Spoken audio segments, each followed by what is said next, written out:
I ran out to get a pack of cigarettes, but I left my wallet at home. Yeah, that's me. I'm getting old. My name is Sonny Featherland, an investigator for 20 years, and once the star of the predatory division of the Clawville Police Department, one half of the legendary Chicken Police. But buying a pack of smokes is more than I can handle right now. Maybe I should just lay low. Yeah, I'll do that. The most colorful place in the wilderness. For all the gods, what bullshit. The last clucking color left this city years ago. And slowly I'll turn gray too.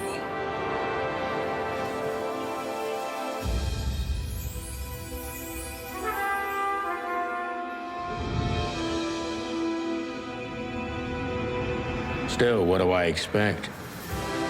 We're living in a vast experiment, and don't even notice that everything got clucked up a long time ago. We believe in this wonderland of peaceful coexistence. Wolves and sheep, chickens and hounds. Yeah, sure, why not? It's just ridiculous. The dog eats the chicken.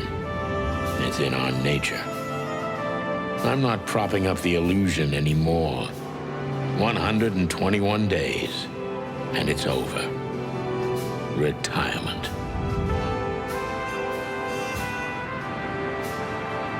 What could possibly go wrong?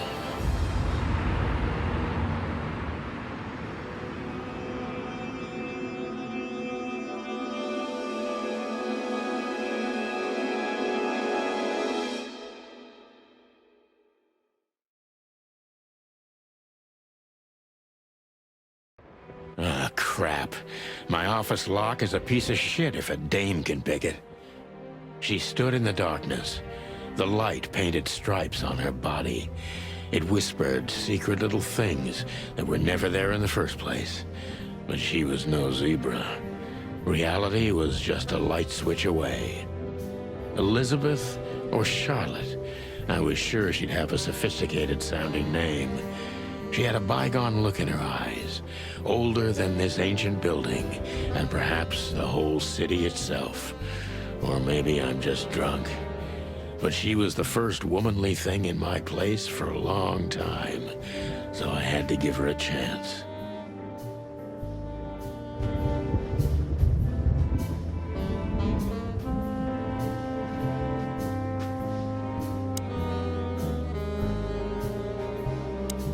Who is this dame, anyway? And what the cluck is she doing in my apartment on New Year's Eve?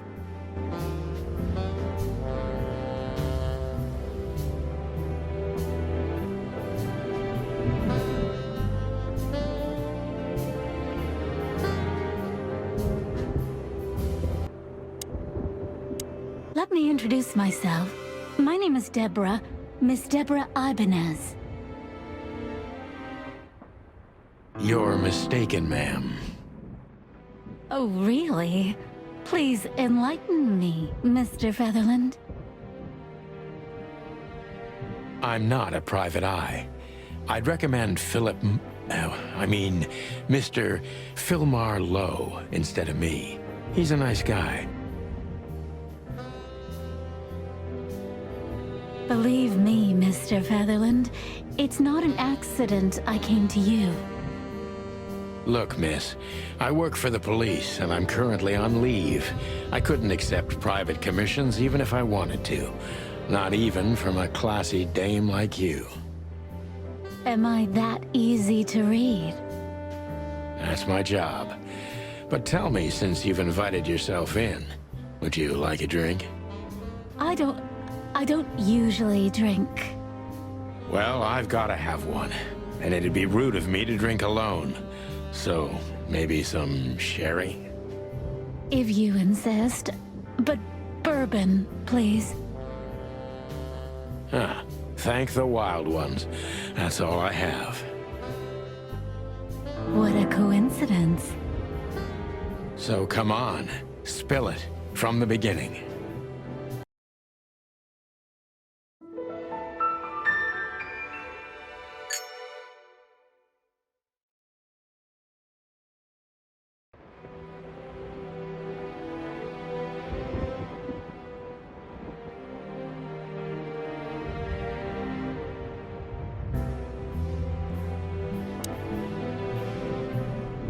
She doesn't seem so dangerous that I need to grab my gun, but you never know. My wallet and my badge. The wallet is real, the badge ain't. Chief Bloodboil took mine, so I got this one out of a pack of cornflakes, just in case. My last cigarette. You're lucky I don't have a light, pal.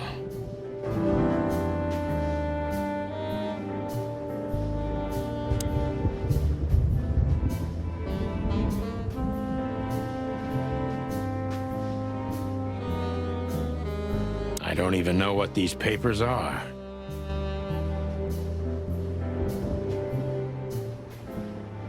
I don't even know where the key is. Whatever's inside is gonna stay. That's better. Now, if I understand correctly, your mistress is receiving threats. What kind of threats, exactly? It's a very strange matter. First, there were letters. Then it came printed on a wine bottle's label, sent as a gift.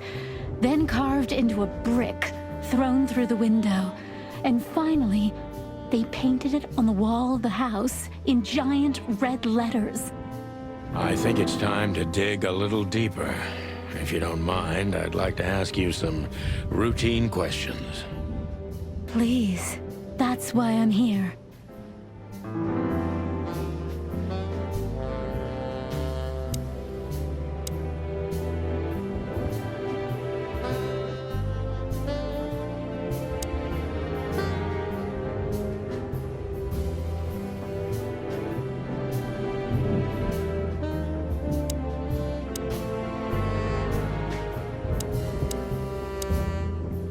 I must be cautious and smart. This dame seems shy, which I can use to my advantage. But I must be careful about what I say to her, or I could scare her off. Let's start gently, and when the time comes, we can go in hard.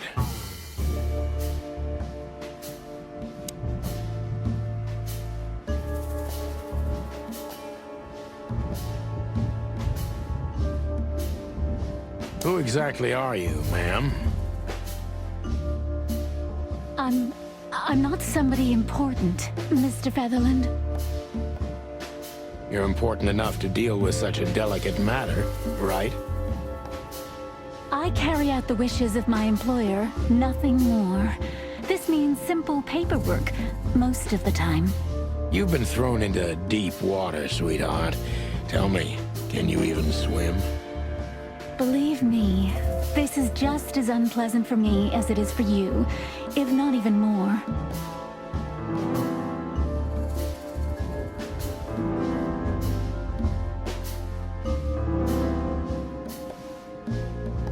Tell me, which part of the city do you live in? Calavera Hills? Flowerville, maybe? Look, I don't want to answer that.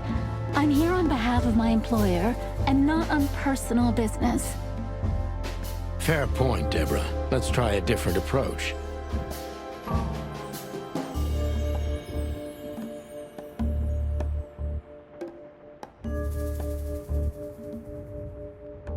Why did you have to visit me this particular evening?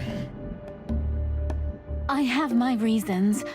I may look like a silly little fawn, and maybe I am, but I still have common sense.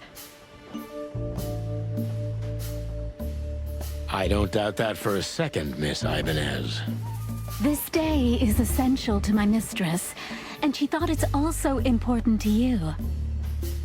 A message in itself, for sure. But to be honest, even you are. You know what? I'll just take that as a compliment, even if it wasn't meant as such.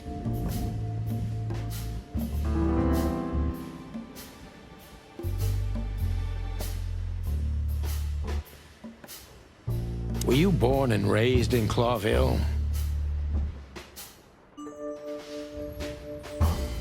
Why do you ask? I couldn't think of anything better. Well, I'm not from around here. I'm from Grassmore. Maybe you could hear I have a slight accent. Do you know where it is? Where what is? Grassmore, of course. You just asked. Oh, that. Don't worry about it. I'm not interested. Huh. Do you like to play with other animals? Oh, for the wild ones. Am I that transparent? I'm afraid so. Well, I'm a little rusty, it seems. Let's change the subject, shall we?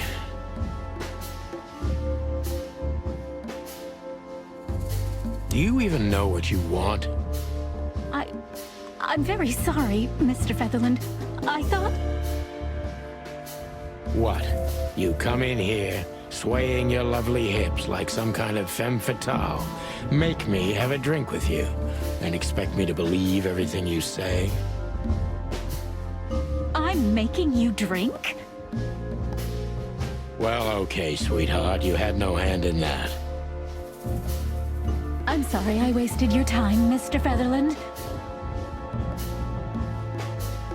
Why did you come to visit me?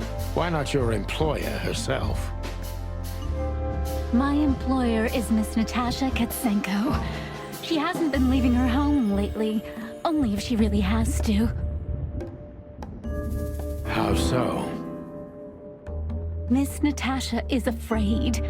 She's scared because of those unwanted messages, and everyone knows who she is. So she's that kind of woman. I don't know what you mean. Of course you do, Deborah. Thank you, by the way. We're finally getting somewhere. We avoided the point long enough. Deborah's hiding something, no question. Let's focus on that.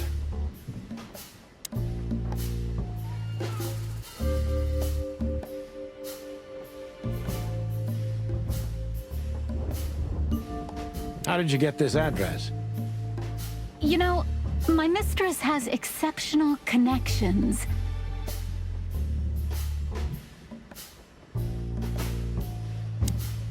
If they were so exceptional, she wouldn't have chosen me. Don't be so hard on yourself, Detective. You are the head of the famous chicken police, am I right? Was it a raccoon with a scarred face called Zip who recommended me? He hates me. No, Mr. Featherland. I don't know anyone like that. Lucky for you, Deborah.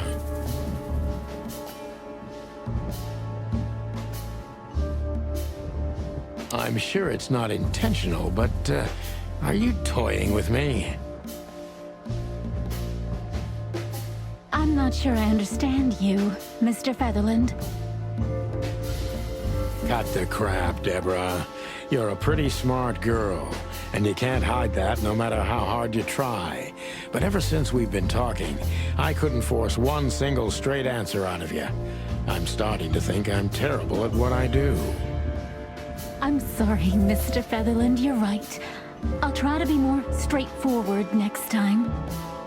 I appreciate that, ma'am.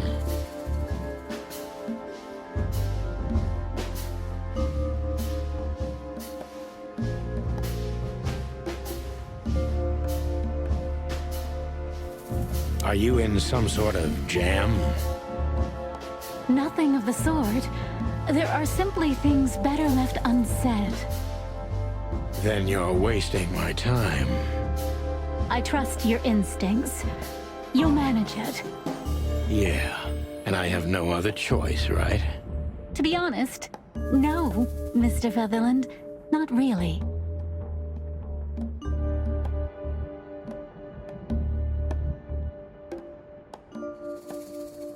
Don't you think this whole thing is a little suspicious?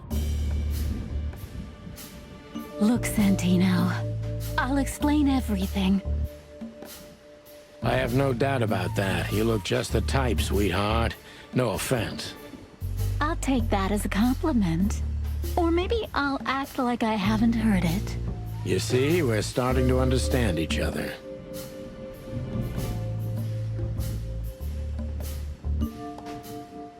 Tell me, Deborah, why should I believe you at all?